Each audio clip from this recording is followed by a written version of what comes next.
नमस्कार।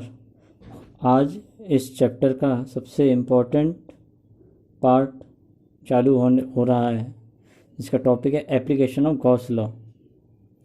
Application of Gauss law जो topic है, इसमें कुछ पॉइंट्स तो हमारे जो बोर्ड्स में आते हैं वो रहेंगे डिस्कस करने के लिए, और अगर आप सब इच्छुक रहे और अगर आप लोगों ने कहा तो उसमें हम कुछ कंपटीशन का भी जोड़ देंगे।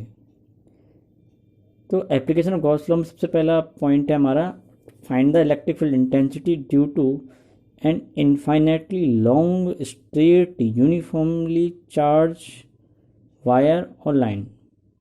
अब यहाँ पे सब चीज़ों का इंपॉर्टेंस है। इलेक्ट्रिक फील्ड इंटेंसिटी निकालनी किसके कारण से, due to infinitely long straight uniformly charge. जो उस वायर पे जो चार्ज फैला हुआ है वो चार्ज कैसा हो आपका, उस पर यूनिफॉर्मली फैला हुआ है, हर जगह पर ये यूनिफॉर्मली फैला हुआ है इस वायर पर। और आपसे वो पूछ रहे हैं कि इसके कारण से हमें इलेक्ट्रिक फील्ड इंटेंसिटी निकालनी है। अब यहाँ पे एक इम्पॉर्टेंट बात यह आएगी कि इनफाइनेटली का मीनिंग क्या है। यहाँ पर इनफाइनेट का मीनिंग ये नहीं है कि बहुत बड़ा हो, बहुत बहुत बड़ा हो।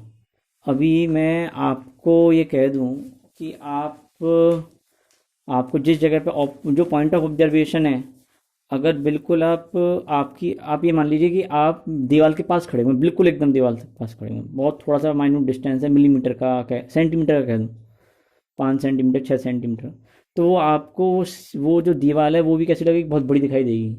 चींटी अगर उस जगह पे चींटी हो आपकी जगह पर और वो 8-10 सेंटीमीटर हो तो दीवार भी उसे बहुत बड़ी दिखाई देगी, इनफाइनाइट।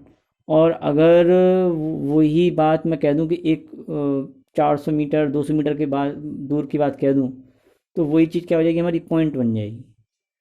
तो इन्फिनिटी का मीनिंग क्या है, जिस जगह पर हम ऑब्जर्वेशन फाइंड आउट करना है, हमको इलेक्ट्रिक फील्ड इंटेंसिटी निकालनी है, उसकी जो डिस्टेंस है उससे रेस्पेक्टिवली सिमेट्री ऑफ बॉडी से वो डिस्टेंस कंपेरेटिवली उसके साइज के कंपैरिजन में क्या होनी चाहिए, बहुत बहुत कम होनी चाहिए।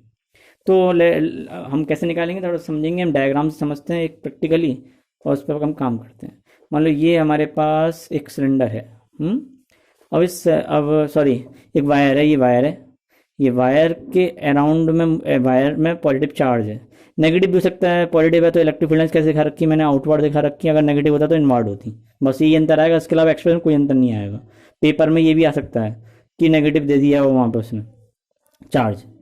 अब मैंने ये इस पेन के अराउंड में मैंने एक गॉसियन सरफेस बना दी। अब इसके अराउंड में गॉसियन सरफेस कैसी होगी, सिलेंड्रिकली होगी। अब अगर सिलेंड्रिकल होगी, आप कहोगे सर सिलेंड्रिकल क्यों होगी, आप खुद सोचो, इसके अराउंड में मैं एक सर्कल बनाऊंगा, फिर एक और बनाऊंगा, एक और सबको मिला दूं तो एक सिलेंडर नहीं आएगा। ठीक, अब हमने क्या किया, इस पर मैं इलेक्ट्रिक फील्ड निकालना है। किस जगह पे निकालना है इलेक्ट्रिक फील्ड इंटेंसिटी, हमें किस जगह पे निकालनी है, मैंने कह दिया इलेक्ट्रिक फील्ड इंटेंसिटी इस जगह पे निकालनी है, इस जगह पर मान लीजिए। अब इस जगह पे इलेक्ट्रिक फील्ड इंटेंसिटी निकालनी है, तो उस केस में क्या होगा, यहाँ पर हमारे पास जो चार्ज है पूरे में फैला हुआ, तो इस चार्ज को जो ढकाया आ रहा है, कहाँ से इससे इलेक्ट्रिक फ्लक्स निकल सकता है, इस जगह से भी जा सकता है, इस जगह से भी जा सकता है, इस जगह से, और इससे कर्व पार्ट से भी जा सकता है। तो कितने पार्ट हो गए इसके, 3 पार्ट हो गए। तो that is third first second, second first third, ये मैंने ऐसे पार्ट बना लिए। इसकी लेंथ कितनी कह दी मैंने, एल कह दी।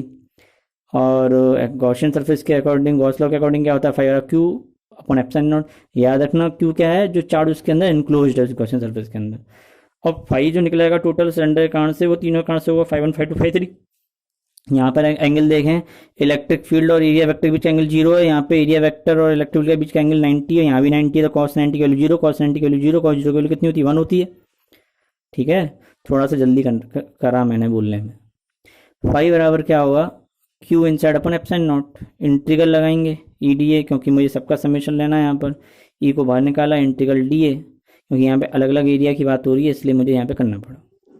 तो Q inside upon epsilon not बराबर क्या होगा, एरिया क्या हो जाएगा पूरे के लिए, क्योंकि पूरे का मतलब किससे, कि which part is useful to determining the electric field intensity in this case, only the first part. First part कौन सा है, जो कि कर्व्ड पार्ट में आ रहा है, क्योंकि यहाँ पे 90 यहाँ पे 90 है, तो कर्व्ड पार्ट का एरिया कितना होता है, 2 पाई आर एल होगा। और यहाँ पर फिर बात आती है, ये बहुत उस डिस्टेंस के कंपेरिजन में ये जो जो इसका डायमेंशन है वो ज़्यादा है।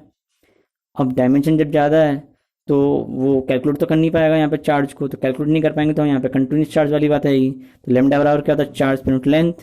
तो क्यू बराबर क्या होगा, लेमडा इन टू एल। तो lambda L upon epsilon naught, L से एल कट गया, क्या आ गया, ई बराबर lambda upon two pi epsilon naught R. अब यहाँ पर अगर हम बनाते हैं ग्राफ प्लॉट करें ई और आर के बीच में, तो कैसा आएगा, जैसे जैसे आर बढ़ती चली जाएगी ई की वैल्यू क्या होती चली जाएगी, कम होती चली जाएगी। एक बात तो ये हो गई। दूसरा जो केस है, इस केस को मैं आपको काम के तौर पे दूं, अगर आपकी डिमांड रहेगी तो मैं इसको समझाऊंगा आगे कि electric field due two cylinder निकालना है। अब सिलेंडर की बात आती है, ये तो वायर था, अब सिलेंडर की बात आ गई, केस यही लगेगा, इसमें कंसेप्ट वही लगेगा। सिलेंडर की बात आएगी तो सबसे बढ़िया सिलेंडर कौन सा, गैस का सिलेंडर। अब गैस का सिलेंडर है, ठीक है, वो सॉलिड है, मेटल का है तो कंडक्टिंग हो गया, तो सॉलिड कंडक्टिंग सिलेंडर। एक क्या हो सकता है, hollow cylinder, hollow conducting cylinder भी हो सकता है। जैसे घर में जो रॉड होती हैं, जो रेलिंग पर जो रॉड होती हैं सिलेंड्रिकल शेप में रहती हैं, अंदर से खोखली होती हैं, मेटल की होती हैं, हॉलो कंडक्टिंग सिलेंडर हो गया। एक हो गया हॉलो नॉन कंडक्टिंग सिलेंडर हो गया, जैसे प्लास्टिक के पाइप आते हैं सिलेंड्रिकल, तो अंदर से वो खोखले होते हैं, तो हॉलो नॉन कंडक्टिंग सिलेंडर हो गया। और कैसा हो सकता है एक सिलेंडर, एक सिलेंडर हो सकता है जो सॉलिड भी हो नॉन कंडक्टिंग भी हो, मतलब प्लास्टिक, मतलब ऐसा नॉन कंडक्टिंग मटेरियल जो अंदर से भी क्या हो, ठोस हो। तो सॉलिड कंडक्टिंग सिलेंडर के केस में चार्ज कहाँ पे रहेगा, उसकी सरफेस पे रहेगा, पढ़ा चुके हैं पहले हम। हॉलो कंडक्टिंग में अंदर चार्ज तो रहता नहीं, हॉलो में बाहर सरफेस पे रहेगा।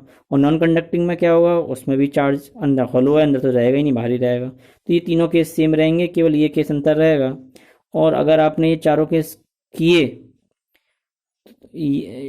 या फिर अभी मैं आगे स्फीयर का केस करवाऊंगा, सेल का और स्फीयर का, या तो यहाँ से वो समझ में आ जाएंगे या वहाँ से आप ये भी कर सकते हो। तो केवल अंतर तीनों का तो आंसर एक ही रहेगा, लेकिन इस वाले केस में अंतर किस चीज़ का आएगा वो मैं बेसिकली तुम्हें थोड़ा सा बता देता हूँ। हॉलो कह लो चाहे सॉलिड कह लो, कंडक्टिंग कंडक्टिंग नॉन कंडक्टिंग, इन सभी में चार्ज कहाँ पर है, सरफेस पर रिजाइड कर रहा है, केवल यहाँ पर, अंदर से कोई मतलब नहीं है।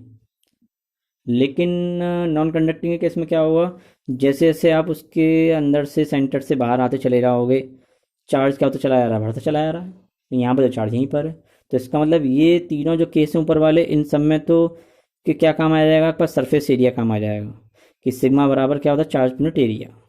लेकिन इस वाले पार्ट में जो चीज़ काम आएगी वो क्या आएगी काम, यहाँ पर वॉल्यूम की बात होगी, क्योंकि हम अंदर से बढ़ रहे हैं तो पूरा ठोस भी है, तो जैसे जैसे हम अंदर से बाहर की तरफ बढ़ेंगे तो चार्ज की वैल्यू बढ़ती चली जा रही है, तो चार्ज पर यूनिट वॉल्यूम से हम इस पर काम करेंगे। ठीक है, एक तो ये बात होगी। जो नेक्स्ट टॉपिक रहेगा या है वो मुझे डिस्कस करना है यहाँ पर, electric field intensity due to uniformly charged infinite plane sheet.